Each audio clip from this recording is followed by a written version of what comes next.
on parlait tout à l'heure du coup de style. Tu me parlais tout à l'heure de style. Est-ce qu'on peut dire qu'il y a un style, Laïla, si c'est-à-dire que les choses qui, toi, systématiquement, en fonction forcément aussi de ce que tu as appris et ton parcours, vont se retrouver dans tes clips, ou est-ce que on...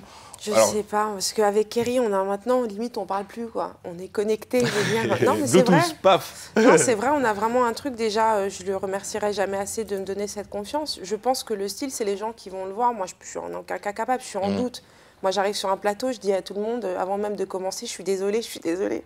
D'accord. Tu doutes quand même de... Ah, mais moi, je doute tout le temps. Même quand le clip est sorti, j'imagine que c'est le propre... C'est le propre d'un créatif, tu vois. Si tu es trop en confiance, bah, finalement, tu ne vas pas te remettre en question pour la fois suivante. Je veux dire, en montage, quand je m'entends sur les plateaux, je suis choquée. Je dis, bon, la prochaine fois, j'essaierai de descendre d'un ton, tu sais, parce que tu es à fond, tu es en transe dans ton truc. Donc, il n'y a pas forcément, du coup, la patte ou la touche. Bah ça, c'est pas à moi de le dire, en fait. Moi, je fais toujours, je donne le maximum. J'essaye de trouver, donc, j'entends le son. Moi, le son, il va me hérisser les poils ou non. Il va me dire, bon, bah, je vais faire du didactique, c'est-à-dire je vais raconter exactement ce qu'il y a dans le morceau, ou alors je vais vouloir ouvrir encore une autre porte, expliquer que bah, ce morceau, certes, il parle de ça, mais il peut aussi susciter telle et telle émotion. Et puis après, bon, bah, peut-être que les gens vont se dire, ah, ça, c'est du Leïla Si. Franchement, si un jour ça m'arrive, je serais hyper fière. Mais je pense qu'on n'en est pas là encore, tu vois. En regardant un petit peu ce que vous avez fait, l'un et l'autre, je trouve qu'il y a quand même des choses qui reviennent fréquemment, entre autres. Ah ouais. Entre autres. Alors ça, c'est un point de vue peut-être personnel. Après, à vous de me dire si je me trompe. Hein, j'ai le droit aussi de me tromper. Youri, je sais que tu as fait... De rouge, Youri. Tu mets du rouge partout. Non, mais en tout cas, il a cette petite touche aussi, disons, sociale, entre guillemets, dans ce que tu as fait avec Momo, par exemple. Tu vas pouvoir un petit peu en parler aussi. Il y a cette revendication par les images. Ta conclusion est assez importante. Et puis, Laïla, aussi, je trouve qu'il y a, alors je peux me tromper, mais une importance très, très importante dans ce que tu fais autour de l'ombre, la lumière, l'ombre, à chaque fois. Et donc, que ce soit en noir et blanc ou que ce soit en couleur, il y a beaucoup de jeux avec ça. C'est une façon aussi d'être percutant et d'être un peu efficace au niveau des messages de l'artiste aussi, mais je trouve que c'est quelque chose qu'on retrouve relativement fréquemment. Voilà. Je t'en prie, commence. Bah, Momo, comme tu as abordé le sujet de Momo, donc je vais expliquer rapidement qui est Momo. Donc Momo, c'est un SDF de mon quartier, donc, qui était dans mon quartier depuis 30 ans, dans la rue, devant chez moi, par terre, à dormir toutes les nuits dans le quartier.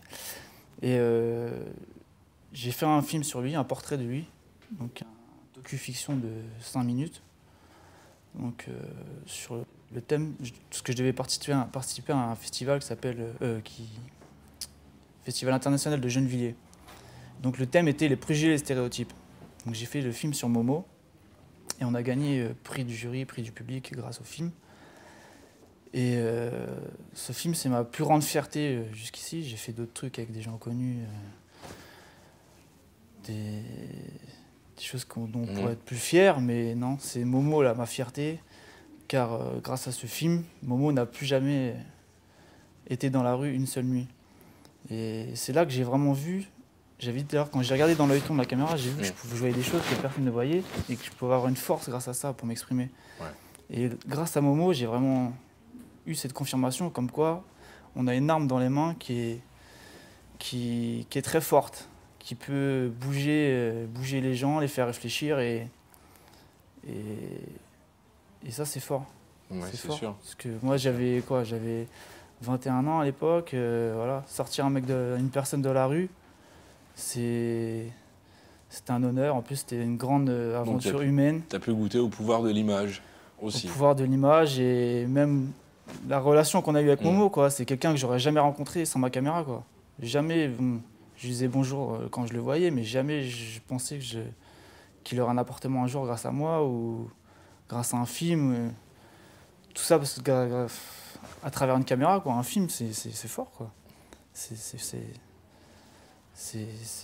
Ah, c'est magique. C'est magique, quoi. Magique. C'est magique. Et là, on touche réellement, du coup, en plus, c'est l'affect qui est réellement, en plus, touché, puisque c'est un endroit où tu vivais, c'est des choses que tu voyais depuis un certain temps, et du coup, on voit que grâce à l'image, on peut essayer de changer certaines choses. Est-ce que, Leïla, aussi, tu as envie est-ce que tu as cette envie de faire changer des choses ou de faire passer en tout cas des messages quand tu réalises? J'ai bien évidemment moi-même des convictions personnelles que j'ai réussi à... j'ai commencé à comprendre qu'on pouvait avoir un certain impact, que ce soit derrière une caméra ou même en tant que jeune militante, par le biais d'un collectif que j'ai présidé pendant longtemps qui s'appelait Devoir de mémoire. Donc c'est vrai que par ce biais, on a fait plein de trucs. Et de toute façon, l'action concrète et l'empathie, c'est communicatif. De toute façon, ça nous permet de... Enfin, c'est possible, voilà. De toute façon, donc c'est hyper respectable et respectueux de se dire que même aider une personne, c'est toute une vie, quoi. C'est sûr. C'est sûr. C'est super.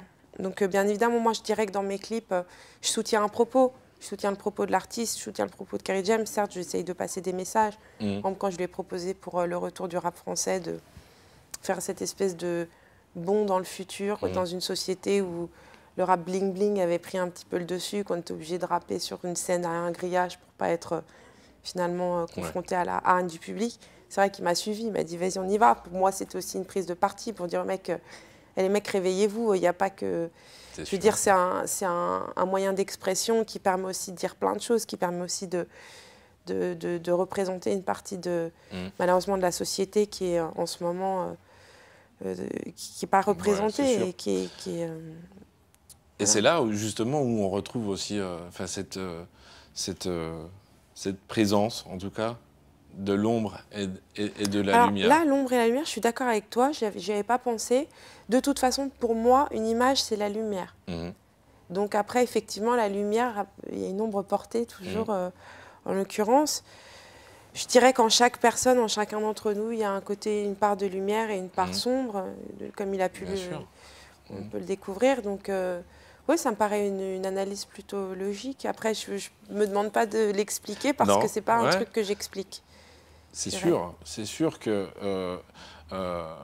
moi j'ai aussi en tant que photographe par exemple une omniprésence d'impératifs, c'est-à-dire que souvent des formes se révèlent grâce à de l'ombre ou grâce à de la lumière. Et du coup j'ai cette ambivalence perpétuelle en tout cas entre le choix de la lumière et le choix de l'ombre.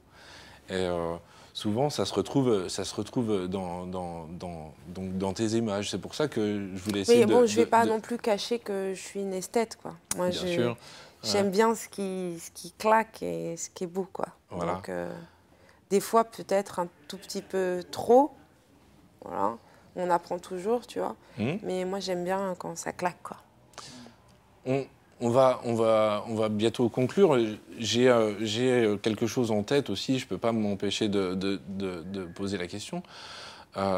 Vous faites du coup des réalisations de personnes connues qui du coup représentent à la fois, de par leur mouvement, quelque chose un peu d'underground ou disons de revendicatif, de militant, etc. et tout. Plus vous allez le montrer, plus ils vont être connus, plus du coup l'image ou le message que vous voulez faire passer risque peut-être du coup de se retourner. C'est-à-dire, c'est des gens connus, c'est des gens célèbres, c'est un réalisateur connu, c'est un réalisateur célèbre, et que du coup on se retrouve dans une situation où vous ne vouliez peut-être pas vous trouver. C'est-à-dire qu'à un moment donné, vous avez envie de revendiquer des choses, militer des choses, mettre en avant des choses qui ne sont pas assez peut-être mises en valeur par notre société, mais à force et par la reconnaissance, peut-être qu'on se retrouve aussi de l'autre côté. De l'autre côté? Ouais. Non, mais je comprends ce que tu veux dire, c'est-à-dire le trop, on glisse un petit peu dans les paillettes, dans le strass, etc. C'est ce que tu... Moi, je pense, enfin, je peux me permettre, qu'est-ce que t'en penses, toi? Moi, je pense que je ne suis pas du tout d'accord. Je pense que justement, ce qui fait notre particularité, c'est qu'on a été forgé avec des influences qui viennent de la rue, quoi, le hip-hop. Enfin, moi, je veux dire, j'ai grandi dans le hip-hop, j'ai commencé à danser à l'âge de 8 ans. C'est ma culture, je suis hyper fière, je la revendique avec énormément d'amour. Et je pense qu'au contraire, chaque chose en son temps, tu sais, c'est des générations qui passent. Donc à nous, une fois qu'on sera arrivé là-haut, pas oublier de tirer sur qui il faut tirer, en l'occurrence le Nabo, il fait n'importe quoi, tout son crew, et puis que tranquillement mais sûrement on prenne notre place, et puis qu'une fois qu'on sera dans les postes décisionnels de décision, et ben qu'on fasse les bons choix, tu vois. Moi je pense en aucun cas...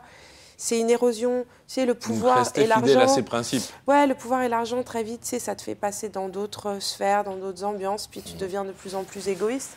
Moi, je dirais qu'au contraire, on a une culture qui fait que c'est toujours, c'est le crew, c'est le groupe, quoi. Enfin, si je me permets. Moi, je sais pas, pour moi, c'est loin encore d'être célèbre et tout. Bah, t'es là, donc non. Ouais, ça commence, entre guillemets. Non, mais... je pense que contre ça, il y a un remède qui est assez fort. Hein. Tu prends un billet d'avion, tu vas dans des endroits où il n'y a pas tout ce qu'on a ici, tu restes 1 mois, 2 mois, 3 mois, et ça te remet les pendules à l'heure, quoi. Tu rencontres d'autres momos, par exemple. Voilà, il y a des remèdes contre la grosse tête. Et puis si on a un bon entourage, ils nous remettent les pendules à l'heure aussi. Moi, je compte sur tous mes amis pour... ils sont là pour me soutenir depuis le début, et ils seront toujours là. Et je vois pas pourquoi je changerais, et s'ils changent, ils me le diront de toute façon. Très bien. C'est clair. Bah, merci beaucoup. Ajouter un petit truc. Vas-y.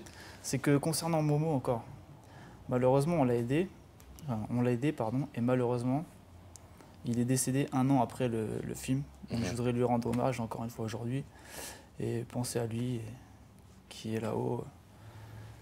Voilà. Merci. Un grand ami que j'oublierai jamais. Laïla, merci. Yuri, merci. Merci.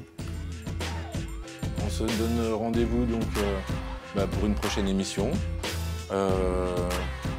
En espérant qu'en tout cas votre chemin sera encore bien long et puis qu'on puisse pourquoi pas du coup dans plusieurs années, voire décennies, pouvoir débattre encore une fois du domaine artistique qui vous affectionne, entre autres la réalisation. Merci beaucoup. Merci.